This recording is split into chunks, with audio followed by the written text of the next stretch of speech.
to say how wonderful it is to be here. It's a joy to travel all over the world and then find family everywhere. And what I find without change is that in every community that this life somehow gradually, sometimes more slowly, sometimes faster, but it transforms us. And transformation then becomes, as Swami now writes, transcendence. So,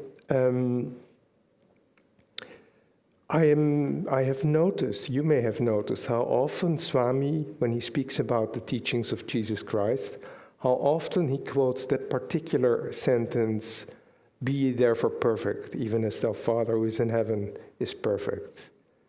He quotes it very often, and partly probably just to say there's nothing mediocre about the spiritual life, okay? Mediocrity comes when you try to be good, when you just try to be a good person. And it's not bad, it's good, in fact. Point is, it's not perfect, okay? And how can we, as human beings, as our personalities, we will never be perfect. What we manifest in a realm of duality, in a dimension of duality. So whatever we manifest, there will always be a flip side to it, you know. You did this, but you didn't do that. You did a very good thing, yeah, but, you know, he didn't do that. And it goes on, and we'll always be like that. How can we expect that as people, as personalities, I should say, how can we expect perfection there? Of course, we want to use our willpower, our awareness to steer ourselves in a direction that basically keeps us out of trouble, that harmonizes us somehow with our deeper self and with other people. And that is almost taken for granted. But perfection is something else. It cannot be part of our personality because our personality is part of duality. There's nothing permanent about it. And perfection implies that it lasts. It's there. It's shining always, like the sun every morning. Okay? So I was reminded, and it's very nice that I see my two friends here from the school years. I see Bharati and I see Rose. And so I came here a few times when I was still involved in Education for Life. And so I'd like to share a story, an experience that I had that might make clearer what I'm trying to explain, to show. So I was in our Living Wisdom School in Assisi, and I was, amongst other things, also, I taught violin classes to little children. And that I did with the smaller children. So there was one girl, and I knew that she didn't like the classes. I didn't, she didn't. So, and her mother had said to us very honestly, "I'm not going to discipline my child. You do that." I said, at least she was aware of it. She said, I can't do that. I don't do it. I don't do it. She can have what she wants. You do it. Okay. So that's one theory. There are many theories. By the way, this lady grew up as a wonderful lady, so I'm not criticizing anyone. But so it was time for her class, and I went to call her out of her classroom, and she had big tears rolling off her eyes. She just didn't want to do it. She didn't like it.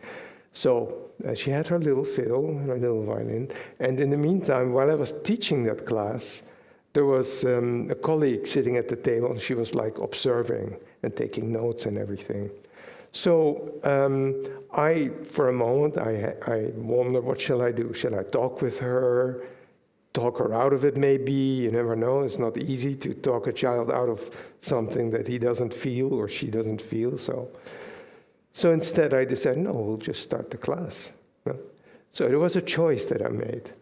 And now with the violin, I mean, when you have, you can approach violin teaching to small children in two ways. One is, it's like strangling the cat, and it's just, the other is listen for whatever good they do. And over the years, I learned to do that. Instead of saying, no, that note, if you put your finger a little higher, it's more, I just said, that was a nice note. Can you do that again? And so in that way, they learned more confidence and they have more joy in their playing, of course. Now, there's another thing with violin that has to do with the bow arm, okay?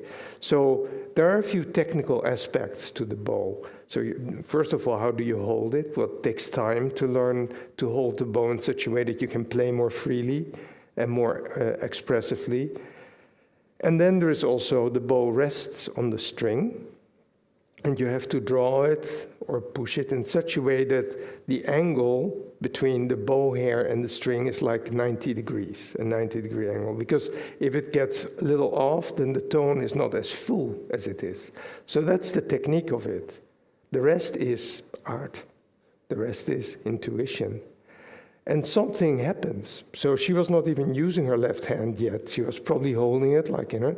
And then open strings, which are not, I have come to love them over the years, but you cannot vibrate. But an open string can be beautiful. And so I said, okay, now I gave the instructions, and now move your arm. And she started moving her arm, and something happened. Okay, so you can feel in your own, with your ear, but also with your heart. I could feel that there was a connection. It was not just the technique of drawing the bow over the string, but something happened with her. We would say in yoga, heart chakra. There was a connection. Something happened. And so the class went on for a little longer, and then she left. She went back to her class, and when she was not crying anymore. So then my colleague and I had a discussion about it, and she said, no, you should have sat down with her and work with her. And then I thought about what she said. I tried to be open to her criticism. And then I said, well, she came in crying and she left happily. So what's the point? And this is how it happened. So where's the perfection? Okay. This is my own opinion, and my colleagues may have different thoughts, and we can have a chat about it later on. But if I had talked her out of it, or tried to talk her out of it, then, she had a strong will. She was not used to being disciplined, so she would definitely apply that also on me. Yeah? I want to do it. So I would have met her on that personality level, wouldn't I? Right? So where, like we said, perfection doesn't exist. Okay. Where was the perfection then? It was in that 1 or 2 or 3 notes where something happened, and I could just see it, I could feel it. Okay? So there was a little bit of her energy that came into the heart, and then from there went up, and something good happened. And it was apparently powerful enough for her to, stop crying and leave. If not with a smile, but with a calmness about. There was a calmness about her. She had just found her balance again, and then she went back to her classroom. So that is the perfection that we want. If we probably know the story or what people say, that when you die, you may see your whole life pass in front of you like a movie. I will have a little sip of water. Thank you.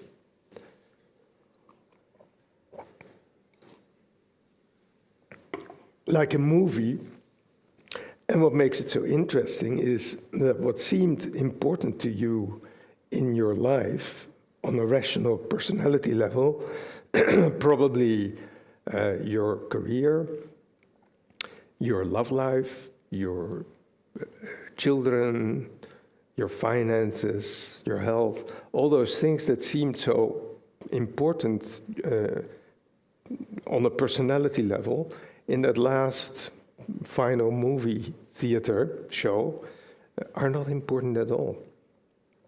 There are other things that happen, You may have looked a person in the eye that you'd never met before, and it's in the street, and maybe that person smiled at you in a certain way.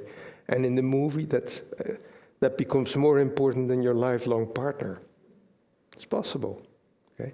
So That is the type of awareness where it's not ego-related, where it's not personality-related, that we want to sensitize, is that a word? We want to sensitize ourselves to that, become more intuitive to what is apparently not important.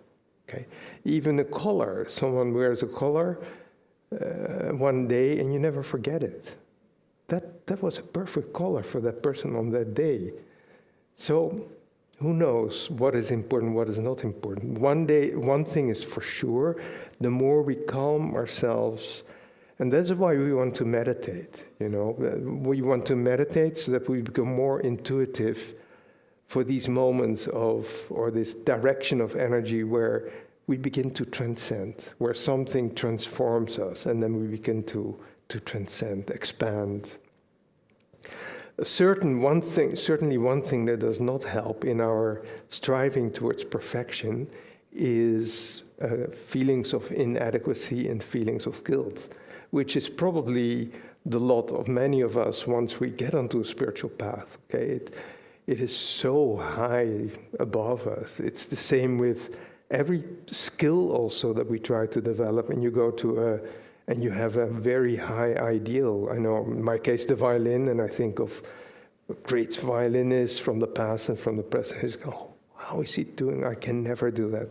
But I don't go there. I just allow it to inspire me, and then as I play, I work on acceptance so that I can be here and now and just enjoy what's happening. And that will take me to wherever I need to be taken. It doesn't have to be high up there, as long as it communicates, as long as that happens, that what happened with the little girl. So guilt doesn't really help. I had because it ties us to our personality, okay? It doesn't transcend. And so, to give you an example, when I decided to move to Ananda Sisi, I had been involved in starting a meditation group in Rome, and that kept my spiritual life, that saved my spiritual life also when it was very difficult. I went through a difficult period with a divorce and 2 small children. And at a certain point, I had always felt that somehow Swami had called me, that I had to live that community life. But it wasn't possible because I was married with children. Now there was the divorce. And at a certain point, something very dramatic happened. Everything in my life is always dramatic, so something very dramatic happened. And then I said, okay, I need to move to Ananda Sisi. And I think I called Kirtani in the middle of the night or something. I said, I'm coming. And he said, oh, okay. So, and I lived there, and it was, the big difference was that now my children were 2.5 hours away from me, where before they were much closer. So, this, and then combined with other things, I had big trouble sending money every month. I tried and I managed. Somehow I managed. That's the perfection, right? So we work hard and we were worried, and somehow it happens. It was beyond me, but it happened. So I managed to send money monthly, but there was a feeling of guilt. Like, why am I not around the corner? And the reason was, on a deeper level, that, of course, you either, a father is also a model for his children, and I had to take a step that made me courage. It was about courage, right? So actually, I had to make this courageous step, and at least my children could see that they have a father who had the courage to be himself. That is important too. And of course, my presence was also important. I did my best, but still, it was very difficult in many ways. It was difficult because I was staying on that personality level, even though I lived in a community. There were many, many compensations for that. I was completely involved in Education for Life. That was my spiritual path. And the beauty of Education for Life when you work with children is that you have very little chance of successfully developing a spiritual identity. Children don't really recognize piety, I don't think so. So, but they respond to energy, so they respond to energy. So if you do something to change the energy in their company, or in yourself even, or in them, and you surprise them, that they respond to. And that's yoga in a nutshell. What do we do with yoga? Why do we practice meditation? Why do we practice Kriya Yoga? To uplift the energy, to change it, to transform it. That's what we said in the beginning. And children can go for that they can feel, that they will go for. But so I loved it. It was beautiful. And that was, really, I have to be honest, the challenge was not so much the children, it was more the parents. But that is also normal. I mean, I was on both sides of it. I was a parent myself, and so of course I know that parenting is much more difficult than teaching. It's both difficult or challenging, let's put it that way. But it's when you're a parent, there is a mixture of karma, and it's much more visceral. It's much more, so you have to work very hard, both sides. The purpose, of course, is that parents and teachers support each other to support the child, and that sometimes happens too. So I'm not complaining here, but I just loved it, and so there were many compensations. But regarding this feeling of guilt or inadequacy, I just had to, at a certain point, ask myself the question: does this feeling of guilt help my children? Answer: not at all. Why not? Because at that point you're busy with yourself. Your energy is self-centered. You're not really there for them. And I was there for them, but there was at the same time this complexity, the complex psychology of the person with, I think Master calls it thwarting cross currents, a little bit this way and that way. And that gives you less time to be there for them and to just be in the here and now. So I had to work on that and let go of that and allow the perfection of the soul to do its work and to flow through me, and accepting what as a person I could do and what as a person I could not do. Okay. So thirdly, can you say that thirdly, as a third point? Usually I speak Italian when I lecture, but it's wonderful to be able to do it in English. So, and also to chant the chants in English, in the original language. We translate everything into Italian. It's much more fun to do it in the original language. So, to allow this transformation, they say the clay becomes gold, right? So when the Master touches your heart, all my clay changes into thy gold, Lord. So to allow that to happen, we also need to work on a particular quality of God. So in yoga, we in the teachings, we mention 8 qualities: light, sound, wisdom, love, power, strength, right? Help me, joy, calmness, and peace. Okay, so which of these 8 do you think is the most important one? There's one that's more important than all the others. And I'm not making this up. Master says it. I'm playing the Master card. It's not love. It's not even joy. It's calmness. Yeah. Because calmness makes all the other things possible. Okay, calmness is not the same as peace, because imagine that there's a war going on, and you are there, let's say the old days, and you're on the battlefield. The best soldier or the best general is the one who, although there is no peace, there is war, keeps his spine straight and keeps centered and keeps calm. Then he is likely to do good things and win the battle, right? So calmness is not the same as peace. Love without calmness can easily become passion and lead you, on a tangent of dissipating a lot of energy. Joy without calmness becomes a little bit like the disco with the, what do you call it, that glitter ball. So, and only wisdom without calmness, what does it become? Just an exercise in intellectuality, I guess, and so forth. So, what I have read, even what Master says, is the greatest miracle of a master is his calmness. Think of Jesus. He was nailed on the cross. I can hardly think of anything more painful than that. And he arranged his testament while he was on the cross. He said to Mary, point now, he couldn't point, but he was talking to Mary and John, who were under the cross, and said, Mother, see thy son, and son, see thy mother. He was taking care of both his disciple whom he loved, and he was taking care of his mother on the cross. He was worried for the people who were crucifying him, because they were up to such bad karma by doing that. He said, please forgive them. They don't know what they're doing. They're not doing it because they're bad, they're doing it because they're ignorant. They don't realize it. Now, how much calmness do you need for that?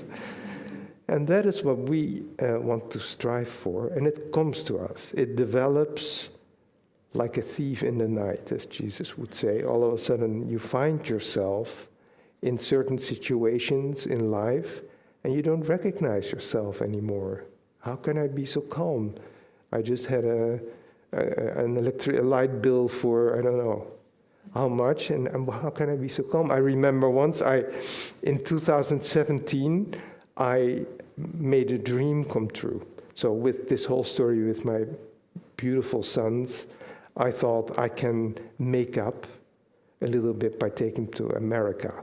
Because their mother is Italian, and they were born in Italy, and I am Dutch. And so I often took them with me to Holland on vacations, and they loved it. They had grandparents there and two wonderful aunts, which are my sisters. And they loved the sea, and they loved the atmosphere and the beauty and everything. And but it was either Holland or Italy, so it was either mom or dad. But America was neutral ground. So I thought, I must take them to America, because I myself, when you come to America, you don't realize that you take it for granted. But there is this feeling like everything, you can do everything here in a positive sense. Like, I remember Charlie Chaplin, I saw a movie about him, and then I think his mother comes and visits him and says, well, where have you ended up? Mom, in the country where your dreams become true. So you have that feeling here because it's such a young country. And so I wanted to take them here for healing, for everything. And I managed to do that for miraculously. There was a lady, I said, I'm going to take, she was a student, she had come to a course at Ananda Assisi. And then with that group, we were having lunch together. And she said, I work for the bank. I said, oh, that's interesting.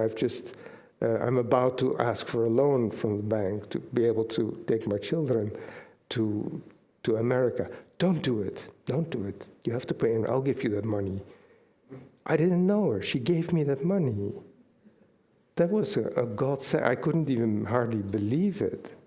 Then, a few days before I left, a tax bill arrived, and it was more than the money that she'd given me.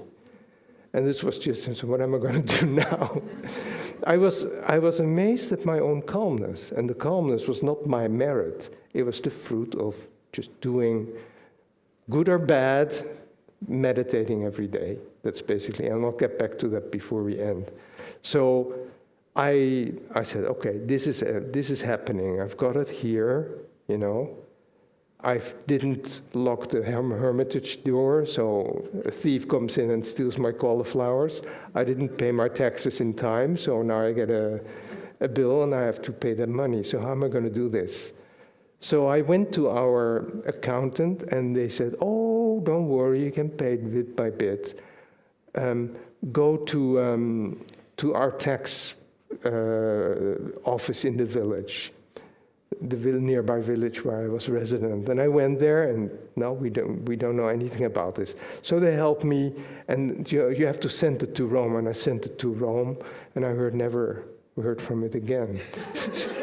So I came to America, we had a wonderful, beautiful, finally we could talk to each other, open our hearts to each other.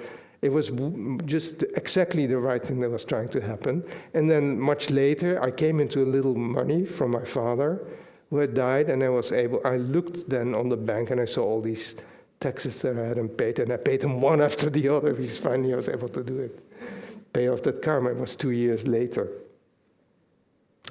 So calmness is important, and if you lose it, don't become restless because you've lost your calmness. Stay calm. When you lose your calmness, stay calm.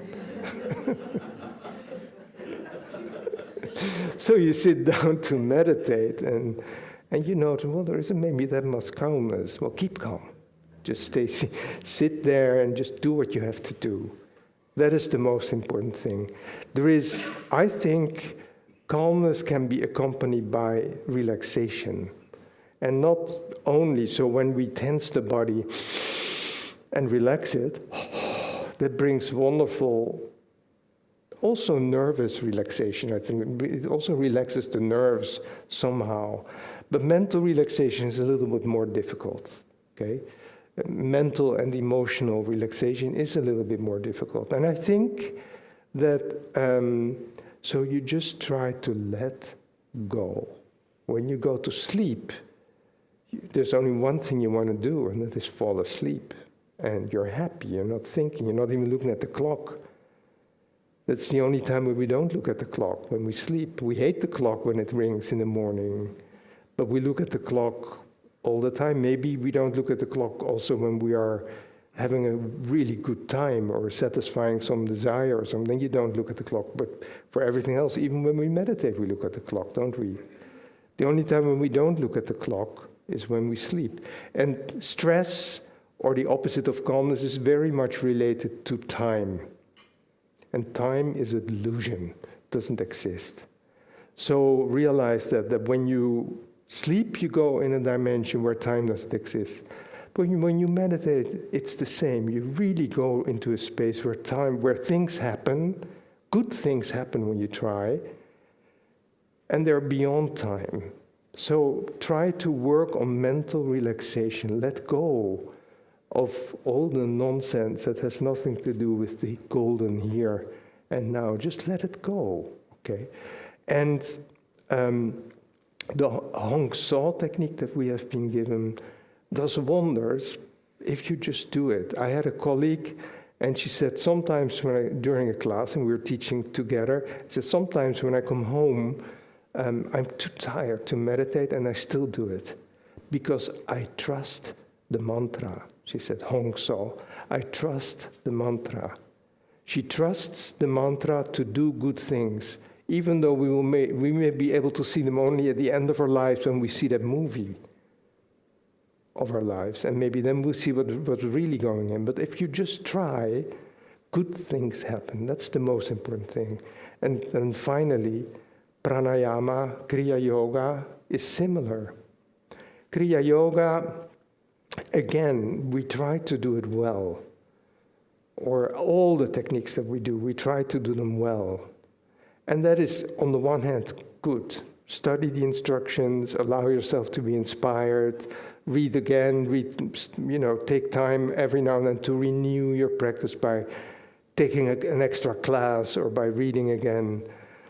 But in the last analysis, the most important thing about meditation and about Kriya Yoga, etc., is not so much that you do it well, because like we said at the beginning, it's very hard to do something well in the relativity of this world. You may say, okay, this time I really performed that technique really well, but then you realize I was becoming too technical in my approach. Or you say, oh, there was such beautiful devotion, and you realize, well, I should have kept it at bay a little bit more through. There's always something that doesn't go, right? So what do? The most important thing is just do it. And then good things will happen. Good things like transformation and transcendence. Thank you. Jai Guru.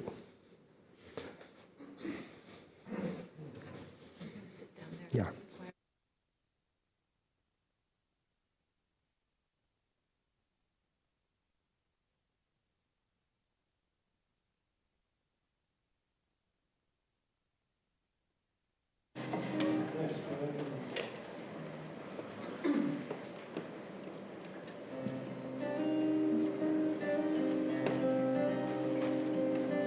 What is love? Is it only ours? Or does love whisper in the flowers? Surely we, children of this world, could not love by our own powers. What is joy? Is it just a dream? Or does joy